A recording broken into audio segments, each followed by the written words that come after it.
Hello students, मैं Sushil Yadav success point coaching institute से पाएम इब्राहिमाबाद मऊ की तरफ से आज की क्लास में आप लोगों का हार्दिक स्वागत करता हूँ। ध्यान दीजिए, आज हम लोगों का मैथमेटिक्स क्लास 10 का फर्स्ट चैप्टर वास्तविक संख्याएं हैं, हम इसके बारे में पढ़ेंगे। ध्यान दीजिए, इसमें हम लोगों का जो फर्स्ट टॉपिक है वो है यूक्लिड। Euclid algorithm.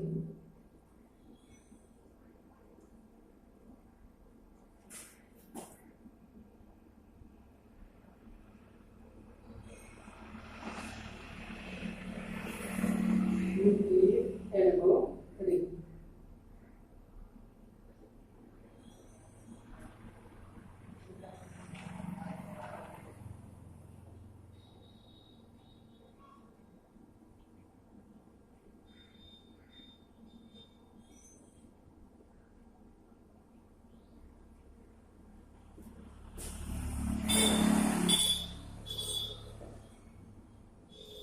देखिए, कक्षा 10 के मैथमेटिक्स में हम लोगों का जो फर्स्ट टॉपिक है वो है यूक्लिड एल्गोरिथम। ध्यान दीजिए, यूक्लिड एल्गोरिथम होता क्या है। देखिए, आप लोगों ने कभी संख्याओं का मौसा निकाला है?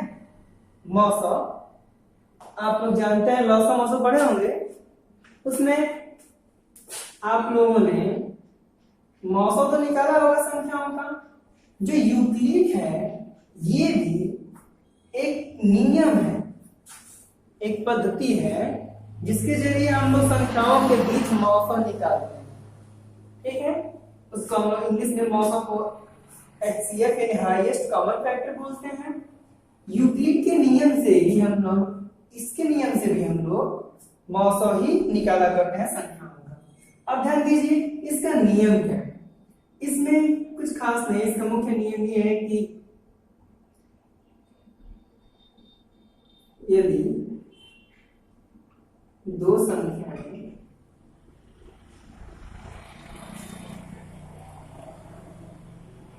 A तथा B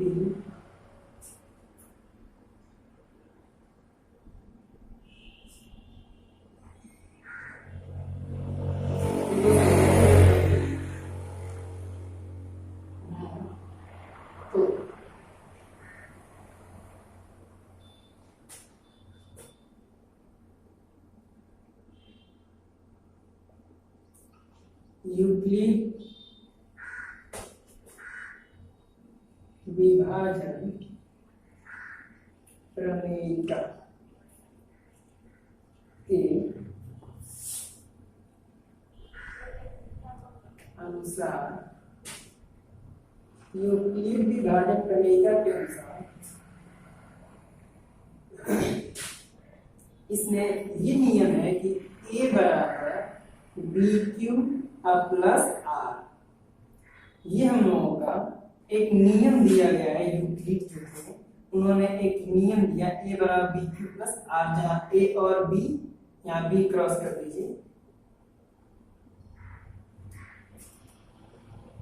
A बराबर BQ प्लस R, जहाँ A और B जो है दो वास्तविक संख्याएं हैं और R जो है एक R फॉर रिमाइंडर यानी शेष होता है।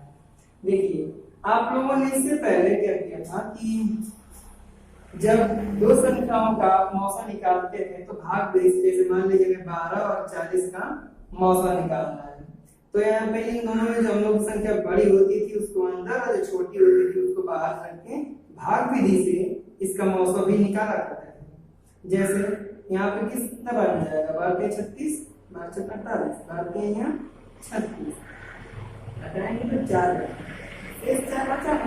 हम यहाँ पे क्या करते थे, फिर इसी को 12 को हम वापस यहाँ पे ला दिया करते थे और उसका फिर सॉल्व किया करते थे। फिर 4 के यहाँ 12, यहाँ पूरा पूरा कैंसिल। जब तक ये रिमाइंडर कट के 0 नहीं हुआ तब तक हम यहाँ पे ऐसे ही भाग दिया करते रहते थे। जब ये कट के 0 हो जाया करता था तो यहाँ पे जितनी बार भाग जाया करती थी वहीं पे हम लोगों का लिख देते थे 900 बराबर 4। जिससे भाग दिए थे, यानी ये क्या हो जाएगा हम लोगों का भाजक, भाजक हुआ ना, तो ये जो भाजक होता था वही हम लोगों का 900 हो जाया करता था। इसी प्रकार नियम को जो है सेम यही भागफल का जो नियम है, इसी नियम को उन्होंने इस रूप में बदल दिया।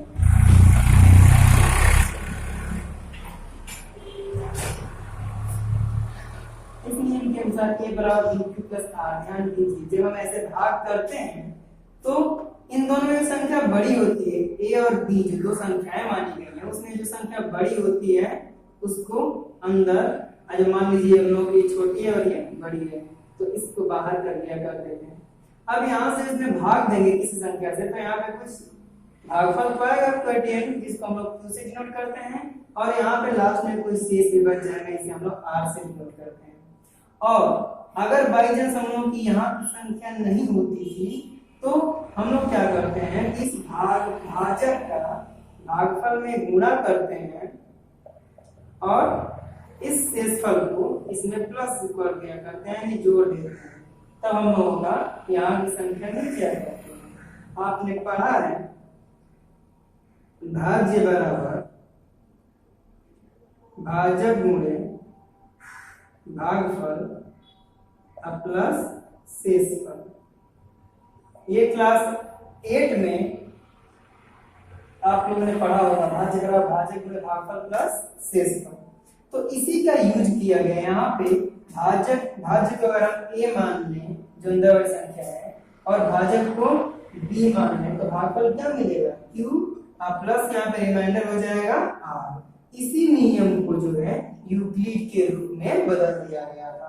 एक बात और, जब भी हम लोग क्या करते हैं यहाँ पे इससे इसमें भाग दिया करते हैं तो कंडीशन ये आती है कि हम तब तक भाग देते रहते हैं जब तक यहाँ b का मान जो है, तो यहाँ पे जो शेषफल r का मान है वो b के मान से क्या हो जाए, छोटा हो जाए। जब तक r का मान b के मान से छोटा नहीं होता तब तक हम भाग देते रहते हैं। वही नियम यहाँ पे भी है और इसी कंडीशन को यहाँ पे लिख दिया जाता है जहां 0 is less than and equal to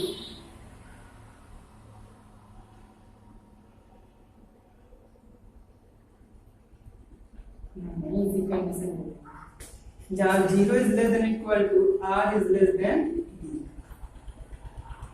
ये कंडीशन है 0 is less than equal to r is less than b। इसका कहने का मतलब ये है कि यहाँ पे जो रिमाइंडर इन जो r का मान है वो या तो 0 हो जाए या 0 से बड़ा रहे, लेकिन 0 से छोटा नहीं होगा, लेकिन r का मान b से हमेशा क्या रहेगा, छोटा रहेगा। जब r का मान b से जब जैसे हम भाग देते हैं तो यहाँ मान लीजिए r है, यहाँ b है और यहाँ पे a है, तो जब तक यहाँ का मान इसके मान से छोटा नहीं होता है तब तक हम भाग देते रहते हैं, और जब यहाँ का मान यहाँ के मान से छोटा हो जाया करता है तो हम भाग देना रोक देते हैं। बस वही कंडीशन यहाँ पे भी आती है कि यहाँ पे r का मान है हमेशा b के मान से क्या होगा, छोटा होगा, ठीक है। और r का मान 0 के बराबर भी हो सकता है, 0 से बड़ा हो सकता है, ये हम लोगों की कंडीशन है। यही जो नियम है वो यूक्लिड ने दिया था। और ध्यान दीजिए इसका हम लोग दो प्रकार से यूज करते हैं, एक तो हम लोग इसका मौसम बनाने के लिए यूज करते हैं, मतलब किसी दो संख्याओं के बीच में मौसम निकाल लिया करते हैं इसके नियम के अनुसार, और एक जो होता है हम लोग दिखाने के लिए कि कौन संख्या वास्तविक है और कौन संख्या वास्तविक नहीं है। यूं कह लीजिए कि कौन संख्या रियल नंबर है और कौन संख्या रियल नंबर नहीं है। यूं कह सकते हैं कि कौन संख्या सम संख्या को प्रदर्शित करती है, किस प्रकार की संख्या जो विषम संख्या को प्रदर्शित करती है। हम इसका उपयोग उसके लिए भी पता करने के लिए करते हैं कि कौन संख्या जो है या सम संख्याएं जो है किस रूप की होती हैं और विषम संख्याएं किस रूप की होती हैं, हम इसका भी यूज करके पता करते हैं, ठीक है। तो हम लोगों का मेन यही होता है। इसके अगर हम हिंदी में लिखते हैं तो ये भाज्य होता है, आप देख सकते हैं जहां a बराबर भाज्य, b बराबर भाजक, q बराबर भागफल और r बराबर शेषफल।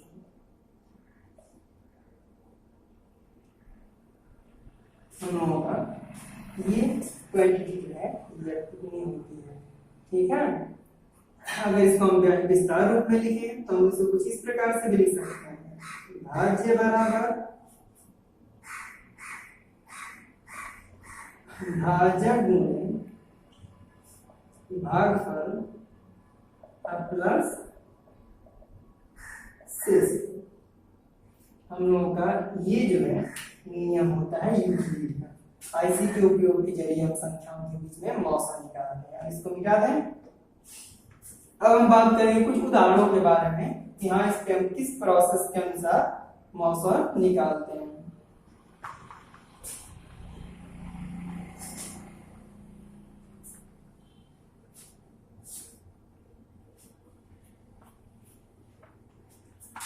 देखिए मान लीजिए एक उदाहरण लेते हैं 144 और 128 के बीच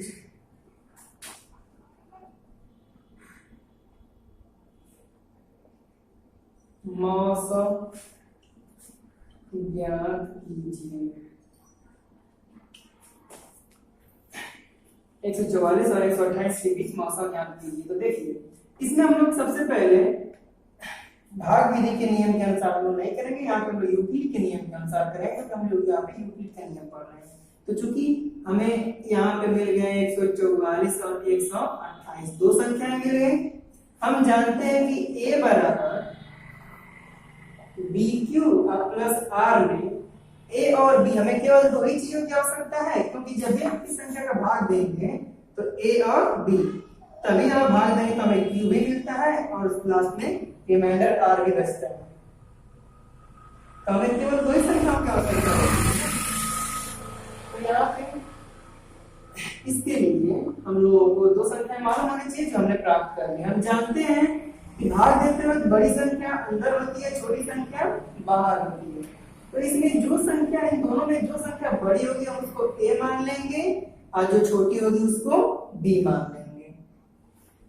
दोनों कंडीशनों में जो हम लोगों की बड़ी होगी संख्या उसको a मान लेंगे और जो छोटी होगी उसको b मान लेंगे और इसी नियम पे रख देंगे। हमें a और b का मान मिल गया, a की जगह a का मान, b की जगह b का मान रखेंगे। तो यहाँ पे लिख सकते हैं हल। यूक्लिड के नियमानुसार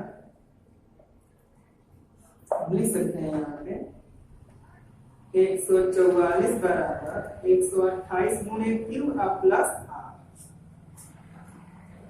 हम लोग फर्स्ट स्टेप इसको मान सकते हैं।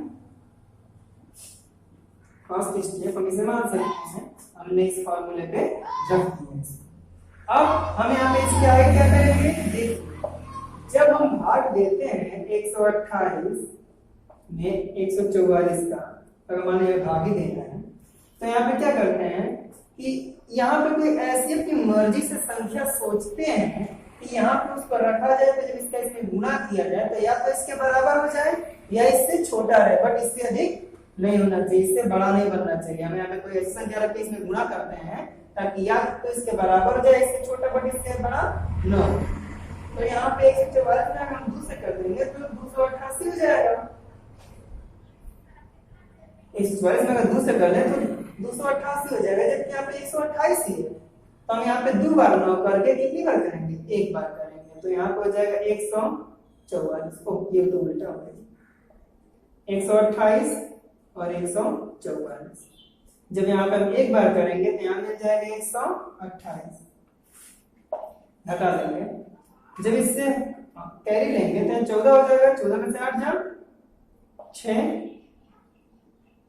4 था 3 हो गया, 3 में 2 जा 1, ये होगा कैंसिल, 16 बचा। तो देखिए हमने यहाँ पे क्या किया, हमने यहाँ पे भागफल अपनी मर्जी से 1 लिया और जब उसका गुणा किया तो इसके छोटा मिला। अगर 2 ले गए तो इससे बड़ा मिल रहा था। तो जैसे हम लोग इस भाग के नियम में जिस प्रकार से ये प्रोसेस किया कर रहे हैं वही प्रोसेस हम यहाँ पे किया करेंगे। हम लोग का यहाँ पे देखिए क्यू ये क्या है, भागफल ही तो है, और आर क्या बचेगा, यहाँ पे शेष बचेगा। तो हम यहाँ पे क्या करेंगे कि पहले यहाँ पे हम भाग Q और R, Q का मान अपनी मर्जी से निर्धारित करेंगे और यहाँ पे Q का मान रख के यहाँ पे गुणा करेंगे ताकि या तो इसके बराबर हो जाए या इससे छोटा हो, बट इससे अधिक नहीं जाना चाहिए। तो हमने यहाँ पे अगले स्टेप में यहाँ पे लिख लेंगे 144 बराबर 128 गुणे Q का मान 1 मान लेंगे, अब प्लस रिमाइंडर कितना बचा, हमने घटाया था तो 16 बचा। बहुत बढ़िया। अभी देखिए इस प्रोसेस में हम लोग यहाँ पे 16 शेष बचा था और यहाँ पे हम लोग भाग भी दे रहे थे। तो इस भाग के नियम के अनुसार अगर जब तक यहाँ पे शेष रहता है तब तक हम लोग क्या करते हैं, भाग देते रहते हैं। अब इस शेष से हम भाग देना स्टार्ट करेंगे। यहाँ पे 128 था, यहाँ पे 128 में भाग देना स्टार्ट करते हैं ना। तो इसी प्रकार जब तक शेष 0 नहीं हुआ तब तक हम ये प्रोसेस करते रहते हैं। तो हम वही काम करना है। यहाँ पे हम लोग ने फर्स्ट टाइम पे 144 रख लिया बराबर 128 में यहाँ पे Q का मान अपनी मर्जी से हमने 1 माना और 1 का गुणा किया, तो अभी इसके बराबर नहीं हुआ। तो कितना बराबर नहीं हुआ, हमने यहाँ पे घटा के चेक कर लिया, 16 बाकी था। तो यहाँ पे हमने रिमाइंडर के तौर पे R का मान 16 मिल गया। यहाँ पे R का मान 16 हो गया, Q का मान 1 हो गया और यहाँ पे ये कंडीशन हो गई। अब देखिए जब हम यहाँ पे तुलना करेंगे A बराबर B Q प्लस R से तुलना करेंगे, यहाँ पे R का मान क्या है 16 और Q का मान 1, तो B का मान क्या होगा 128 और A का मान 144। अब देखिए इस प्रोसेस में यहाँ पे हम लोग का 128 था, यहाँ पे 144 था, यहाँ पे 1 रखे थे हम लोग, यहाँ पे शेष 4 बचा। ये हम लोग का B होता है, ये हम लोग का A होता है, ये हम लोग का Q होता है और ये हम लोग का R होता है। देखिए अभी ये R 0 नहीं हुआ, जब ये 0 नहीं हुआ तो हम यहाँ पे फिर यहाँ पे भाग देना स्टार्ट कर दिया करते हैं ना, और इसको यहाँ पे लाके रख दिया करते हैं। तो इसका मतलब ये है कि अब यहाँ पे फिर वापस अगर यहाँ से भी स्टार्ट कर देंगे तो यहाँ पे क्या चीज रहता है हम लोग का A रहता है। हमने A किसको बनाया था B को, यहाँ B को उठा के A के स्थान पे रख दिया, रखा ना, और जो R था अब वो किसके स्थान पे हो गया B के स्थान पे। कहने का मतलब ये है कि देखिए फिर से समझ लीजिए, यहाँ पे 128 है और यहाँ पे 144, हमने यहाँ पे 1 लिया तो यहाँ पे हम लोगों को क्या बचा 16 शेष बच रहा था। हमें अभी ये शेष 0 नहीं हुआ तो हमें अब फिर भाग देना स्टार्ट कर देंगे। तो जो R था वो किसका काम करने लगेगा, भागफल का काम करने लगेगा ना, सॉरी भागफल नहीं भाजक का काम करने लगेगा। तो जो भाजक अभी क्या बन गया, अब ये हम लोग का B बन गया और ये जो भाजक था अब वो क्या हो जाएगा अंदर चला जाएगा, यानी भाज्य बन जाएगा, A का काम करने लगेगा। अब फिर हम वही प्रोसेस स्टार्ट करते हैं। तो बिल्कुल हम उसी प्रकार से आगे काम करेंगे, इसी प्रोसेस से आगे हम लोग सॉल्व करते हैं। तो हमने यहाँ पे तुलना किया A बराबर B क्यूब, देखिए यहाँ पे 0 नहीं हुआ तो हम यहाँ पे लिखेंगे A बराबर B क्यूब प्लस R से तुलना करते हैं। तुलना करने जब यहाँ पे तुलना करेंगे तो यहाँ पे B का मान क्या मिल जाएगा हम लोगों को 128। अब ये क्या हो जाएगा R का मान 16, लेकिन ये भी 16 0 नहीं हुआ तो जो हम लोगों का B था वो क्या हो जाएगा, ये A में बदल जाएगा और जो R था वो B हो जाएगा। फिर अगले सेकेंड स्टेप में हम लोग इसको सॉल्व करना स्टार्ट करेंगे। फिर अब सेकेंड स्टेप ले लेंगे, यहाँ पे हम लोगों का A का काम कौन था, 144 पहले था, अब क्या हो जाएगा 128 बराबर B का मान 16 गुणे Q ऐसे ही रहेगा प्लस R। अगले स्टेप में यहाँ पे Q और R का मान फिर से सोचेंगे ना, तो यहाँ पे सेकेंड टाइम तक लोग फिर जब यहाँ पे 16 और यहाँ पे 128 हो गया था तो अब यहाँ पे फिर कुछ अपनी मर्जी से सोचेंगे ताकि यहाँ पे कुछ कटिंग मिलेगा, लास्ट में कुछ रिमाइंडर मिलेगा, यानी Q और R का मान हमें उस कंडीशन में भी मालूम नहीं रहेगा। तो इसलिए हम लोगों का अब आगे सॉल्व करेंगे 128 बराबर 16 Q प्लस R आगे। अब यहाँ पे फिर से Q का मान, जैसे यहाँ पे हमने Q का मान सोचा था अपनी मर्जी से, फिर यहाँ पे भी सोचेंगे। अब यहाँ पे Q का मान क्या रखा जाए, तो इसका मल्टीप्लाई करें तो 128 है या उससे कम है, लेकिन उससे अधिक नहीं होना चाहिए। 16 8 128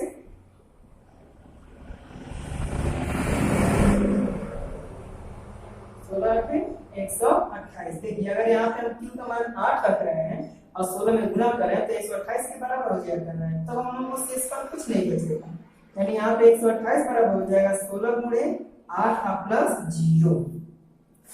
16 के 128, 128 बराबर 128, left hand side equal right hand side हो जाएगा, तो प्लस हम लोग का रिमाइंडर क्या हो जाएगा 0।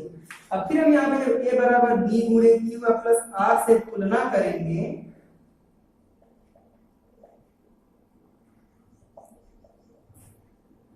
हम लोग जब फिर यहाँ पे a बराबर b प्लस r से तुलना करेंगे तो यहाँ पे r का मान क्या मिलेगा 0।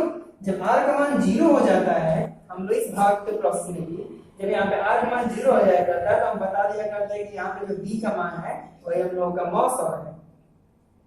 तो उस कंडीशन में भी हम यहाँ पे जब ये r का मान 0 हो गया तब b का मान क्या है 16, क्योंकि यहाँ पे q का मान 8 है तो b का मान 16, यानी अतः यहाँ पे लिख देंगे मौसम जो हो जाएगा हम लोगों का 16, अतः मौसम बराबर 16। ठीक है, यही हम लोग की है मेन यूक्लिड ज्यामिति। इसमें कुछ खास चीज नहीं करना है, बस ध्यान से समझ लीजिए। a बराबर बी क्यू प्लस आर में हम लोग को a और b बस दो संख्याओं की आवश्यकता होती है। जब हम लोग को दो संख्या मिल गई तो उसमें जो पहली संख्या है उसको a मान, जो बड़ी वाली है उसको a मान लेंगे, दूसरी छोटी वाली को b मान लेंगे। ऐसे फॉर्मूले पे रख देंगे यहाँ 144 बराबर 128 क्यू प्लस आर। अब यहाँ पे हमें q का मान अपनी मर्जी से ऐसा सोचना है कि इसका जब हमें 128 में गुणा करें तो या तो इसके बराबर हो जाए, इससे छोटा है बट इससे बड़ा नहीं होना चाहिए। अब यहाँ पे हमने यहाँ पे q का मान अपनी मर्जी से 1 सोचा और गुणा किया तो इससे छोटा ही रहा है, इससे बड़ा नहीं है। अगर 2 रखे होते तो उससे बड़ा चला गया होता। और हाँ, यहाँ पे मान रखते वक्त इस बात का ध्यान रखिए कि ज्यादा भी छोटा ना हो जाए, बस इतना ही छोटा रहे। इससे यहाँ का मान जो है इससे इतना ही छोटा रहे कि अगर एक अंक और अधिक ले रहे हैं तो इससे अधिक हो जाया कर रहा है, और एक अंक कम ले रहे हैं तो इससे कम हो जाया कर रहा है, चाहे इसके बराबर हो जाया कर रहा है। ठीक है, तो यहाँ पे लेने की कंडीशन यही है होगा, क्यू का मान हमें निर्धारित करने का यही नियम होता है कि यहाँ बस एक अंक के आगे पीछे देखते हैं, कोई ऐसी संख्या रखते हैं कि उसका मल्टीप्लाई किया है तो या तो इसके बराबर या इससे छोटा, बट इससे अधिक नहीं होना चाहिए। तो बस सीधा सीधा आप a और b निर्धारित कीजिए, फॉर्मूले में रखिए और q का मान निर्धारित करके मल्टीप्लाई करके जो शेष बचे उसको रखते जाइए। जब तक शेष 0 नहीं हो रहा है तब तक हम 2 second step, third step, fourth step ऐसे रखा करेंगे। लेकिन हाँ, फर्स्ट कंडीशन जब ये याद रखिएगा कि अगर यहाँ पे पहला स्टेप कंप्लीट कर ले रहे हैं तो a बराबर b प्लस r से तुलना करेंगे। अगर r का मान 0 नहीं है तब जो हम लोग का b होगा वो a मान लिया जाएगा और जो r होगा वो b मान लिया जाएगा। फिर वही स्टेप में फॉर्मूले में a और b मान के फिर से हम लोग रख देना स्टार्ट करेंगे। ये हम लोगों का मेन कंसेप्ट है और इसी के आधार पर हम लोग किसी भी क्वेश्चन का मौसम निकाल सकते हैं इस यूक्लिड नियम के अनुसार। ठीक है, तो बेहतर से आप लोग क्वेश्चन लगाइए इस यूक्लिड का। अब बात कर लेते थोड़ा सा आगे, मिटा दें इसको। आप लोगों की बुक में सबसे पहला क्वेश्चन वही है, यूक्लिड के नियम का उपयोग करते हुए, या यूं कर लीजिए कि यूक्लिड ज्यामिति का प्रयोग करके निम्न संख्याओं का मौसम ज्ञात कीजिए। फिर उसके बाद आप लोगों को एक क्वेश्चन ऐसे पूछा जाएगा उसमें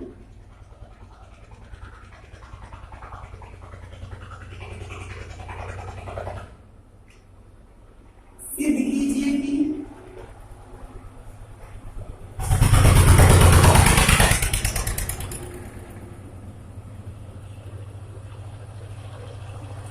सम संख्या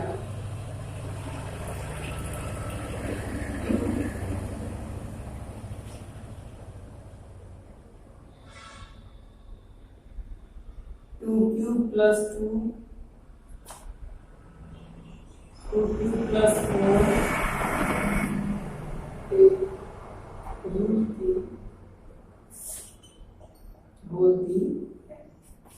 सिद्ध कीजिए कि सम संख्या q 2q प्लस 2 और 2q प्लस 4 के रूप की होती है। आपको यही पता करना है।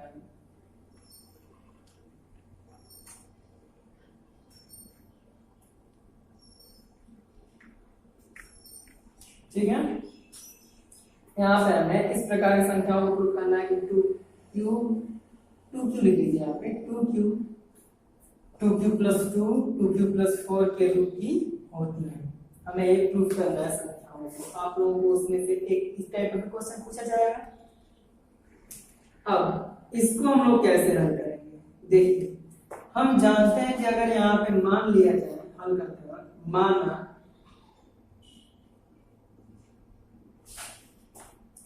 सिद्ध कीजिए कि सम संख्या ना इतना इतना इतना की होती है, माना वह संख्या बराबर यक्स, यूं करिए वह संख्या यक्स है, मान सकते हैं।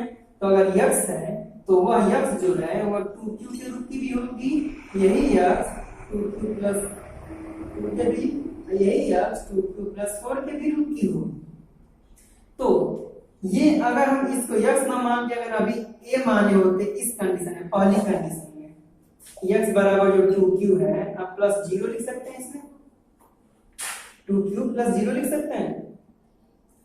अगर हम इसको a ही मान लेते हैं, a बराबर 2q+0, या यूं कर लीजिए a बराबर bq प्लस r, इस रूप में बदल गई कि नहीं बदल गई? तो हम इस चीज का यूज ऐसे ही करके सॉल्व करेंगे। देखिए यहाँ पे हमें सिद्ध करना है कि 2q+2 और 2q+4 के रूप के लोग सम संख्याएं होती हैं। तो यहाँ पे हम मान लेंगे, माना हुआ संख्या बराबर यक्स, अब यक्स बराबर 2q, यक्स बराबर 2q+2, यक्स बराबर 2q+4, इसी रूप की संख्या होंगी। यहाँ पे लिख सकते हैं अगर संख्या यक्स है तो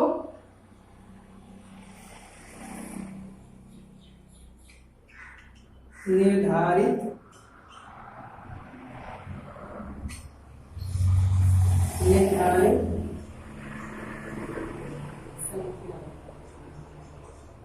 अगर यक्स मान लिया जा रहा है तो इसमें कुल 3 संख्याएं हैं, हम लोग कुल निर्धारित संख्याएं जो होंगी वो 2q+2 और 2q+4 के रूप में हो जाएंगी। अब यहाँ पे देखिए a बराबर bq प्लस r से अगर हम तुलना करें, यहाँ पे 2q को चाहे मान लीजिए यहाँ पे 2q+2 को ही कर लें, यहाँ पे x बराबर, तो देखिए यहाँ पे b का मान क्या मिल रहा है? 2, b का मान 2 मिल रहा है। तो यहाँ पे चूंकि हम मान सकते हैं कि b बराबर क्या हो जाएगा, हम लोगों का 2 हो जाएगा। यहाँ पे b बराबर क्या हो जाएगा? 2, इसलिए भी 2, इसमें 2 के मल्टीपल में 2 है, तो यहाँ पे b बराबर 2 माना गया। अब चूंकि हम यूक्लिड के नियम के अनुसार 0 is less than equal to r is less than b, यही नियम था, 0 is less than equal to r is less than b। कहने का मतलब ये है कि जो हम लोगों का रिमाइंडर का मान है, r का जो मान है वो या तो 0 के बराबर या 0 से बराबर, 0 से छोटा नहीं होगा। और यहाँ पे जो r का मान है वो b से ऑलवेज क्या रहेगा? छोटा रहेगा। तो हम इस जो ये कंडीशन दी हुई है, इस कंडीशन के अनुसार यहाँ पे हमने b का तो मान निर्धारित कर लिया कि 2 है, लेकिन अब हमें r का मान निर्धारित करना है कि कुल कितना r हो सकता है। यहाँ पे 2 के बजाय 6 भी दिया जा सकता है, ठीक है? यहाँ पे 2 के बजाय 6 लिखे होते तो बल्कि बेहतर से आया होता इसका रिजल्ट। नहीं कोई बात नहीं, हम 2 पे भी कम से कम 1 को तो प्रूव कर ही देंगे। तो देखिए यहाँ b बराबर 2 मान लिए, तो यहाँ पे चूंकि निर्धारित r कितना होगा, निर्धारित r का मान, यहाँ पे निर्धारित r का मान कितना हो जाएगा? 0 से बड़ा 1 या तो हो सकता है या उससे बड़ा 2 हो सकता है। लेकिन यहाँ पे कहने का मतलब यहाँ पे r का मान हमेशा क्या होना चाहिए? b से छोटा है। b का मान क्या है? 2, यानी यहाँ पे इसका निशान लिखे हैं 0 is less than equal to r is less than 2, यानी r का मान 0 के बराबर हो सकता है लेकिन 2 से छोटा है, यानी 2 भी नहीं कह सकते। हम यहाँ पे क्या कहेंगे? a। अगर a पे अभी b का मान हम लोग अगर यहाँ पे 6 दिया होता तो यहाँ पे हमने b का मान 6 रखा होता, और यहाँ पे सॉल्व करने पे हम लोग का रिमाइंडर का मान, निर्धारित रिमाइंडर 1 2 3 4 5 तक के मान आ गए होते। लेकिन यहाँ पे चूंकि 2 दिया हुआ है तो हम यहाँ पे क्या करेंगे? 2 ही रखेंगे, अनिर्धारित हम लोग का 1 ही मिलेगा।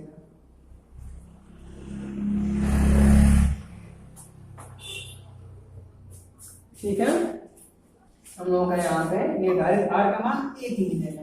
जब निर्धारित r का मान हम लोग का 1 मिल जाएगा तब देखिए फर्स्ट हम इसमें तो एक ही चीज को प्रूव करना है। हमें r का मान 1 मिल गया, तो जब r का मान 1 मिल गया तो हम यहाँ पे इस कंडीशन में जांच कर सकते हैं क्या यहाँ पे r का मान जब हम एक ले लीजिए तो यहाँ पे संख्याएं बनाएंगे ना, तो यहाँ पे चूंकि x बराबर हमारी संख्याएं क्या हो जाएंगी, अगर 2q कितनी संख्याएं पर बन जाएंगी, जीरो भी हो सकता है, यहाँ पे जीरो के बराबर हो जाएगा ना, 0 और 1। यहाँ पे r का मान 0 भी हो सकता है और 1 भी हो सकता है, 0 1 तो हमें r मिलेंगे।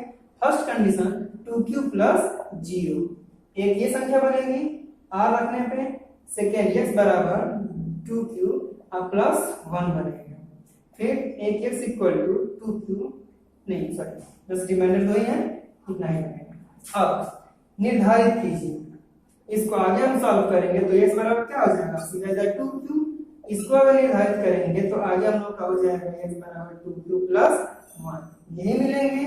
अब देखिए सम संख्या की कंडीशन क्या होती है, वो 2 से विभाज्य होनी चाहिए, तो यहाँ पे अगर हम इसमें 2 से डिवाइड करें तो ये 2 से 2 कट जाएगा, यहाँ पे q हम लोग का रिजल्ट आ जाएगा, यानी पहली संख्या हम लोग की क्या है, 2 से भाज्य है, तो पहली संख्या हम लोगों की ये जो है 2 से भाज्य है, तो यहाँ पे हम ये बता सकते हैं कि ये संख्या 2 के रूप की है। सेकेंड 2q प्लस 1, अगर यहाँ पे हम 2 से डिवाइड करें, यहाँ पे 2q प्लस 1 अपॉन 2 हो जाएगा, इसको हम सॉल्व नहीं कर सकते, या यूं कर लीजिए कि ये कट के यहाँ पे पूरा पूरा ये संख्या जो है 2 से विभाज्य नहीं है, तो यहाँ 2 से विभाज्य नहीं है, तो यहाँ पे क्या हो जाएगा, 2 से अविभाज्य, ये 2 से भाज्य है और ये 2 से अविभाज्य है। सम संख्याएं क्या होती है, 2 से विभाजित होती हैं, तो यहाँ पे चूंकि लिख सकते हैं अतः सम संख्या 2q के रूप की है। अगर यहाँ पे सिर्फ हम लोग का 2q था, 2 के मल्टीपल में 2 था, यहाँ पे लिख सकते हैं क्या, 2q के रूप की है। अगर इसके अलावा हमें ये तो मालूम पड़ गया कि इस रूप की होगी, लेकिन इन दोनों का निर्धारण नहीं होगा, ठीक है, यानी इन दोनों के रूप की वो लोग नहीं होंगी। अगर यहाँ पे 2 का मान, यहाँ पे मान 2 है तब, अगर मान लीजिए हम यहाँ पे इससे पहले ही 6 ले लिए होते पहले से ही, अगर यहाँ पे हम लोग पहले से ही क्या लिए होते हैं 6q प्लस 2 और 6q प्लस 4, तो यहाँ पे b का मान क्या क्या होता है 6, जब यहाँ b का मान 6 हो गया होता, यहाँ पे r का मान कितना मिल गया होता है 0 1 2 3 4 और 5, अगर 1 2 3 4 5 हो गए होते हैं, 6 तो नहीं हुआ क्योंकि 6 से छोटा है, तब अगर यहाँ पे 5 तक गया हम लोग की छुट्टी, तब जो संख्याएं हो जाएंगी निर्धारित वो हो जाएंगे, एक x बराबर हो जाएगा हम लोगों का 6q प्लस 0, एक बार ये हो जाएगा, एक बराबर 6q प्लस 1, फिर एक x बराबर 6q प्लस 2, फिर यहाँ पे x बराबर 6q प्लस 3, फिर x बराबर 6q प्लस 4, फिर x बराबर 6q प्लस 5, हम लोग कुल 5 संख्याएं बनेगी। अब देखिए इसको हम जब सॉल्व कर लेंगे तो यहाँ पे x बराबर हो जाएगा 6q। अब देखिए इसमें 2 से डिवाइड कर दो 3 अच्छा, यहाँ पे 3q बचेगा, यानी ये 2 से क्या है विभाज्य है। ये 6q प्लस 1 कॉमन लेके तो हल नहीं कर सकते हैं, यानी ये क्या है अविभाज्य है। अब ये इसमें से हम 2 कॉमन ले लेंगे, अगर मान लीजिए इसमें 2 से भाग लें, अगर इसको हम 2 से भाग देते हैं, यहाँ पे 2 कॉमन लेंगे और ये हो जाएगा 3q प्लस 1 अपॉन 2 से 2 कैंसिल, पूरे पूरी 2 से विभाज्य है। यहाँ पे इसको ऐसे लिख सकते हैं, अब इसको हम 2 से डिवाइड करें तो पूरा 2 से कट जाएगी, यानी हम लोग ये संख्या 2 से भाज्य है। अब बात करते हैं इसके बारे में, ये इसको हम लोग 3 कॉमन ले सकते हैं, यहाँ पे क्या बचेगा 2q प्लस 1 बचेगा, पर क्या 3 2 से विभाज्य है नहीं, इसको हम सब भाग दे पाएंगे नहीं दे पाएंगे, ये जो होगी वो उस रूप की नहीं होगी। अब इसके बारे में बात करते हैं 6 और 2 सॉरी 4 और 6, इसमें हम लोग 2 कॉमन ले सकते हैं दोनों में से, 3q प्लस 2 बचेगा। अब इसको हम 2 से डिवाइड करेंगे तो पूरा पूरा 2 कट जाएगा, यानी ये 2 से विभाज्य है, ये संख्या जो हम लोग उस रूप की होगी। अब बात कर लेते हैं इसमें कोई कम नहीं मिल रहा है, तो ये संख्या हम लोगों की 2 से विभाज्य नहीं होगी। अगर 2 से विभाज्य नहीं होंगी यानी सम संख्याएं वे होती हैं जो 2 से विभाज्य होती हैं। अब तो हम देख रहे हैं, तो एक हम लोगों को मिल गया 6q, दूसरा मिल गया 6q प्लस 2 और तीसरा मिल गया 6q प्लस 4। नहीं है 6q प्लस 2 और 6q प्लस 4। तो हम लोग ये तीनों संख्याएं हैं 6q प्लस 2 और 6q प्लस 4, ये सम संख्या को प्रदर्शित करती हैं। अतः यहाँ पे हम लिख देंगे, अतः 6q अतः सम संख्याएं 6q प्लस 2 6q प्लस 4 के रूप की होती हैं। हम इस प्रकार से निर्धारित करते हैं कोई संख्या किस रूप की होगी और किस रूप की नहीं होगी। विषम संख्याओं के लिए भी हम यही प्रोसेस करके पता करते हैं। इसमें आप एक बार फिर से रिमाइंड कर लीजिए, हमने क्या बताया। जब भी बोला जाए कि सिद्ध कीजिए कि सम संख्या इतने रूप की होती है, चाहे विषम संख्या इस रूप की होती है कि नहीं होती है, तो हम सबसे पहले वो संख्या मान लेंगे। तो निर्धारित संख्याएं कितनी बन सकती है हम ये जांच करेंगे। तो निर्धारित संख्याएं कितनी बन सकती है, ये 3 नहीं, ऐसे नहीं, यहाँ पे निर्धारित संख्याएं तभी हम मालूम कर पाएंगे। यहाँ पे हमें r का मान मालूम होगा, रिमाइंडर मालूम होगा। देखिए हमने सबसे पहले रिमाइंडर मालूम किया था, अगर संख्या हमने प्राप्त कर ली, तो उसके लिए यहाँ पे हम चेक करेंगे q के मल्टीपल में एक ही संख्या होगी सर। तो यहाँ पे क्या है, अगर यहाँ पे 6 है तो b बराबर 6 मान लेंगे इस कंडीशन के अनुसार, तब r निर्धारित कर लेंगे तुरंत। सबसे पहले क्वेश्चन देखिए, यहाँ पे q के मल्टीपल में जो संख्या है वो b बराबर मान लीजिए। अब b मान के आप पहले तुरंत r का मान निर्धारित कीजिए, जिस शेष निर्धारित कीजिए। यहाँ पे आप शेष तुरंत निर्धारित कर लीजिए, और जब आप शेष निर्धारित कर लेंगे उसके बाद हम लोग तुरंत संख्याएं निर्धारित करेंगे। इसी नियम के अनुसार x बराबर first condition 6q plus 0 bq plus r में r का मान 0 है, फिर एक बार 1 रखेंगे, फिर एक बार 2 रखेंगे, फिर एक बार 3 4 5 ऐसे रख के हम संख्या निर्धारित कर लेंगे। और उसके बाद जांच करेंगे कौन 2 से विभाज्य है, कौन 2 से विभाज्य नहीं है। इस प्रकार से हम लोग संख्याओं को संख्याएं सम है कि विषम है बताया करते हैं। ठीक है, किस रूप की हो सकती है, इस रूप की नहीं हो सकती है, हम इसी के आधार से प्रूव करते हैं। ठीक ना, बस आप लोग अपने एक्सरसाइज जो है 1.1 उसको कंप्लीट कीजिए। अब बाकी जो क्वेश्चन न समझ में आए वो हमसे कमेंट कीजिए, हम आपको उस क्वेश्चन का आंसर देंगे। ठीक है।